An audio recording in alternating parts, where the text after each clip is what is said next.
today. The growing danger of police brutality. This is a threat to all Americans. So, in today's society, the issue of police brutality continues to haunt this nation, threatening the safety and rights of all citizens. The disturbing beating of William McNeil Jr. serves as a stark reminder of the growing normalization of such violence. As we witness law enforcement officers using excessive force on unthreatening individuals, it becomes clear that something must change and something is severely wrong. The Bible speaks to the importance of justice and protection for the vulnerable. Proverbs 31 8 through 9 urges, speak up for those who cannot speak for themselves, for the rights of all who are destitute. Speak up and judge fairly. Defend the rights of the poor and needy. In a society where law enforcement officers are entrusted with the responsibility to protect, it is essential that their actions align with principles of fairness, justice, and accountability. As these abuses escalate, we must reflect on the values of justice, compassion, and accountability that are all embedded in both our legal system and our biblical teaching. Police brutality has become an all too common issue in America. Um, and this latest, and a long line of disturbing incidents, um, we don't want and don't believe that they're justified in using excessive force on non threatening individuals. It signals a troubling shift in how police are trained to interact with the public. Um, the normalization of these violent uh, um, tactics and actions prevents a very grave danger to all Americans and undermines the core principles of justice and due process that our nation was built on. Now, even though it was built on that, we know it hasn't always or it never has walked it out consistently. But when is enough enough? And when are we going to say we are going to hold those who are responsible for due process accountable? When the use of force um, is not only condoned but also justified based on personal feelings or anger, it opens the door to widespread abuse. The McNeil incident is emblematic of a larger problem where excessive force is regularly used and officers often face little to no consequences for their actions, whether it's through physical violence or other forms of misconduct.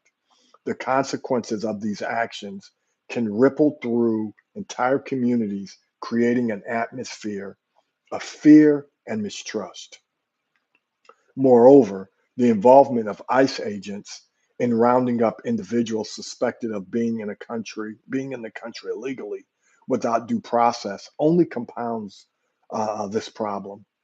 While the issue of immigration is a contentious one, the practice of detaining people without proper legal proceedings or checks violates the very principles of justice that our system is supposed to uphold. These actions are not confined to one group of people, even though we often see it um, often perpetuated on a group of people. They create an atmosphere of fear that affects everyone. Again, I often say what we allow to happen to the least of us will eventually happen to all of us. When police and immigration authorities are granted unchecked power to act without oversight, it paves the way for oppression, authoritarian, an authoritarian state that operates beyond the reach of the people it serves. The chilling reality of police brutality and the unchecked power of ICE agents is that these actions disproportionately affect marginalized communities, but they have the potential to reach everyone and anyone for that matter. The erosion of civil liberties in the name of security puts us all at risk. When law enforcement agents are allowed to operate with impunity, we are all vulnerable to abuses of power. It is not just immigrants or people of color who face the threat of arbitrary detention or violence. It is every citizen who could one day find themselves on the receiving end of a law enforcement officer's misplaced anger or unchecked authority. In this context, Sheriff T.K. Walters has a critical role to play in restoring trust between law enforcement and the community. His condemnation of the actions of officers involved in the McNeil beating would send a powerful message that police misconduct will not be tolerated. By speaking out against these abuses, Walters can begin the difficult work of rebuilding the trust that has been shattered between law enforcement and the communities they serve.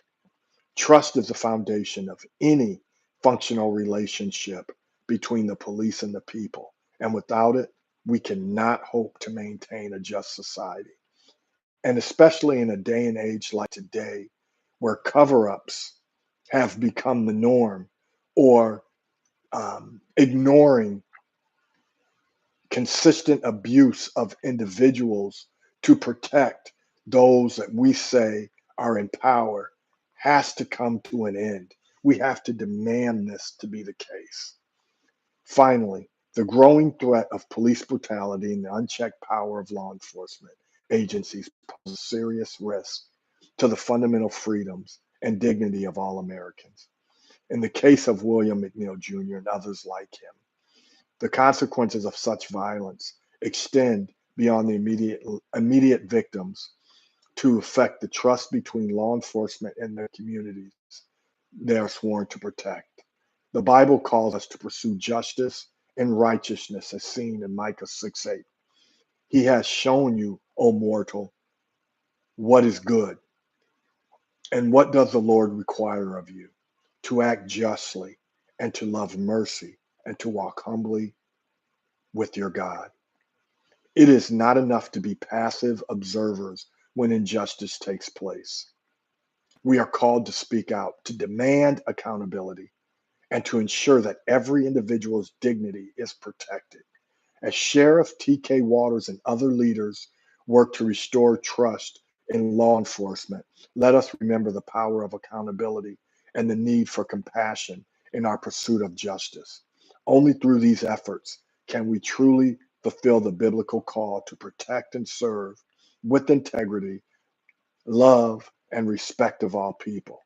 And I would just like to add, for those individuals in Jacksonville, Florida, vote TK Waters out. If he and his department does not look to serve and protect you as a citizen, a tax-paying citizen, a citizen of this country, then move him along and find someone who deems it of the utmost importance to do so. Come quickly, Lord, perhaps today.